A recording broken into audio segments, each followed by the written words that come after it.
And then we're going to proceed to vote.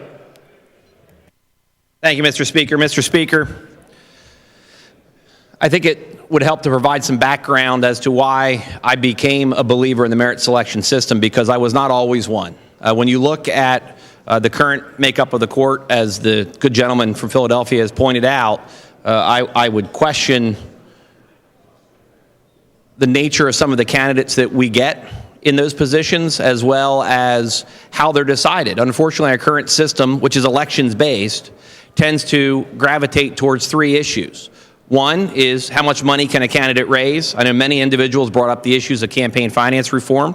They brought up the issue of the money that comes in from not just in the Commonwealth, but all across the country that pours in for these elections.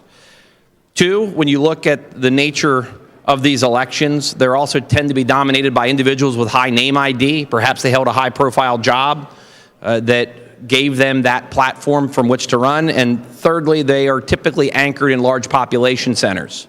That is not to disparage the attorneys who work in those areas, but these are just the influences on our current electoral system. When the elections were named as a reform in the 1800s, I don't believe at that time that they were anticipating the dawn of the super PAC and the dark money that enters into our electoral process. When you look at our last Supreme Court election, which was statewide, the most expensive judicial race in the history of the country for 3 open seats, north of $16 or $17 million, money that was spent by groups that had great sounding names, but you really didn't understand what they may or may not have been for. The truth is, at that point, many of those candidates had already been selected by a process that was tilted in their favor, either by geography, money, or high name ID, or potentially political insiders that knew how to work the committee system.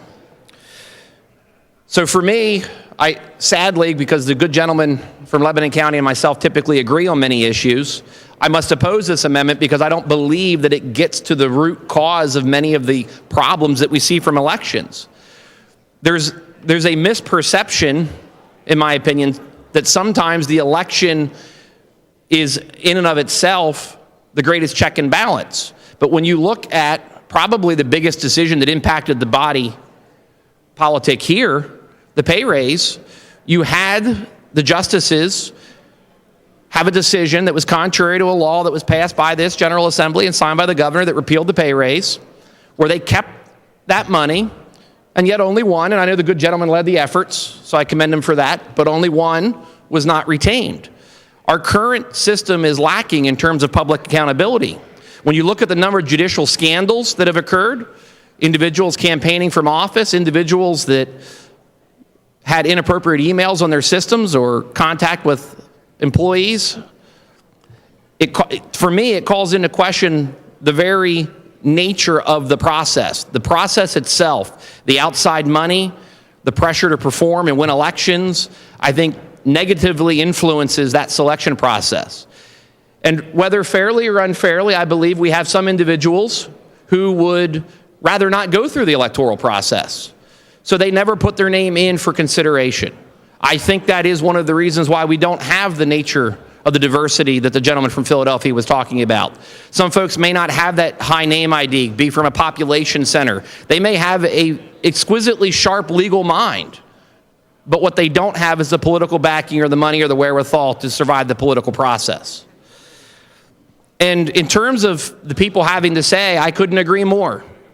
By virtue of being a constitutional amendment, what this amendment and what this vote would mean as the bill moves is that we, the people, have the right to vote on it at the ballot box.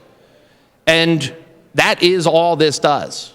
It's an opportunity to have people have a say in how we select judges. For me, this amendment doesn't go far enough in changing the selection process, and I must unfortunately oppose the amendment and urge the members to vote no so that we can reform our system and give the voters the opportunity to have that input into our judicial selection process with the appropriate checks and balances in it. Thank you, Mr. Speaker.